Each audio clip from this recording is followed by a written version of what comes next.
मंत्रिपरिषद की बैठक हुई, उसके संबंध में आयोजित इस प्रेस कॉन्फ्रेंस में आप सबका स्वागत है। आज जिन बिंदुओं पे चर्चा हुई उसके बारे में मैं आपको बताऊंगा। आज उद्योग विभाग का दो मामला था।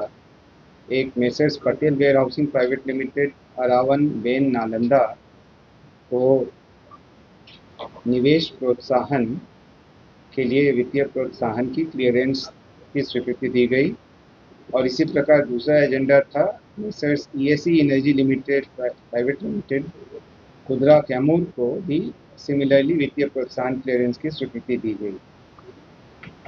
जल संसाधन विभाग का तीसरा एजेंडा था, जिसमें गया में जोबी प्रखंड में इंटीग्रेटेड मैन्युफैक्चरिंग क्लस्टर जो बन रहा है, इसके बारे में आप अवगत हैं।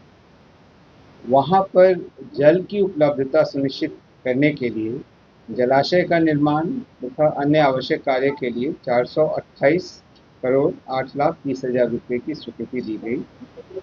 इससे फ़ायदा ये होगा कि वहाँ पर जो भी इंडस्ट्रियल यूनिट्स आ रही हैं उनको उनकी आवश्यकता के अनुरूप जल उपलब्ध हो सकेगा।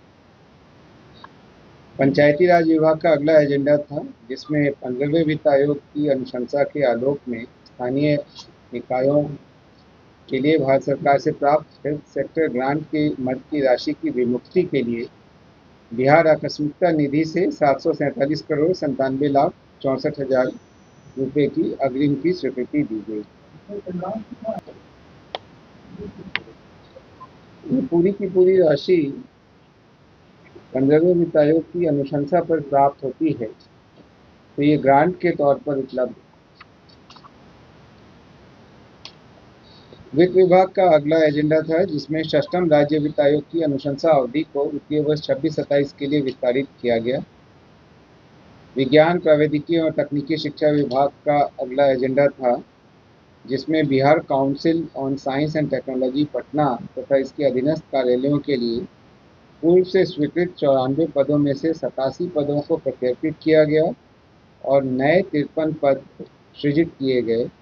इस प्रकार से कुल अब 60 पद वहाँ हो गए और इसकी आज स्वीकृति दी गई।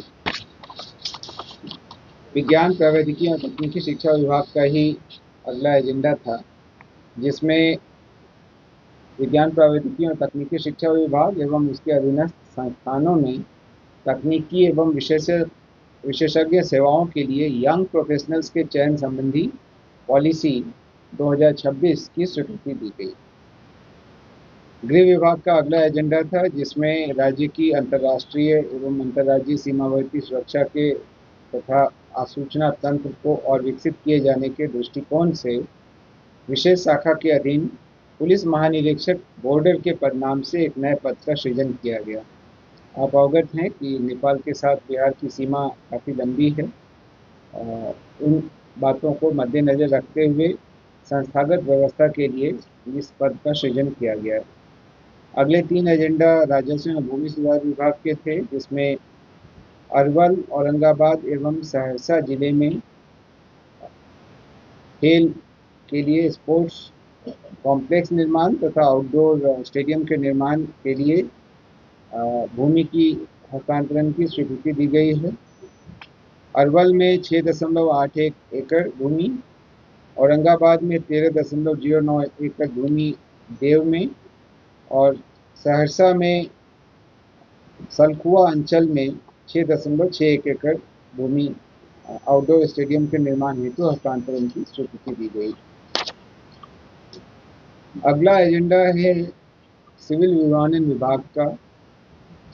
बिहार में नए अंतर्राष्ट्रीय मार्गों पर हवाई संपर्कता बढ़ाने की नीति के तहत नए अंतर्राष्ट्रीय गंतव्यों हेतु नॉन स्टॉप वायु सेवा यानी बिना रुके वायु सेवा प्रदान करने के लिए आमंत्रित निविदा के आलोक में messrs InterGlobe aviation limited Indigo airlines से गयाजी बैंकॉक मार्ग हेतु प्राप्त एकल निविदा को बिहार वित्त संशोधन नियमावली के संगत प्रावधान के आलोक में नामांकन के आधार पर चयन करने तथा वायबिलिटी गैप फंडिंग के लिए 12 महीने के लिए अधिकतम 10 करोड़ 40 लाख रुपए मात्र की स्वीकृति दी गई।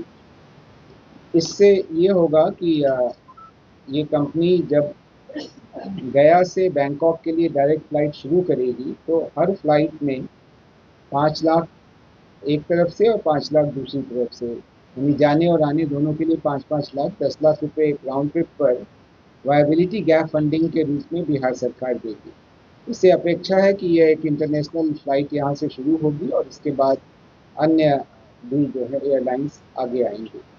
गृह विभाग का अगला एजेंडा था जिसमें वामपंथी उग्रवादियों का सफल विरोध एवं नियंत्रण हेतु सृजित विशेष कार्यबल में विशिष्ट दक्षता प्राप्त एवं आसूचना संग्रहण इत्यादि में कौशल तथा पूर्वानुभव के आधार पर चिन्हित 50 दक्ष पुलिसकर्मियों को अधिकतम 15 वर्षों तक प्रतिनियुक्ति पर रखे जाने हेतु पुलिस महानिदेशक को शक्ति दी गई है। पूर्व में यह 10 वर्षों तक था। वर्तमान में अभी आप अवगत हैं कि वामपंथी उग्रवाद लगभग समाप्त हो गया है, लेकिन हमें उन जगहों पर अभी विशेष सतर्कता बनाए रखनी है। इसी के मद्देनजर यह निर्णय लिया गया। अच्छा, ये 12 नंबर जो एजेंडा था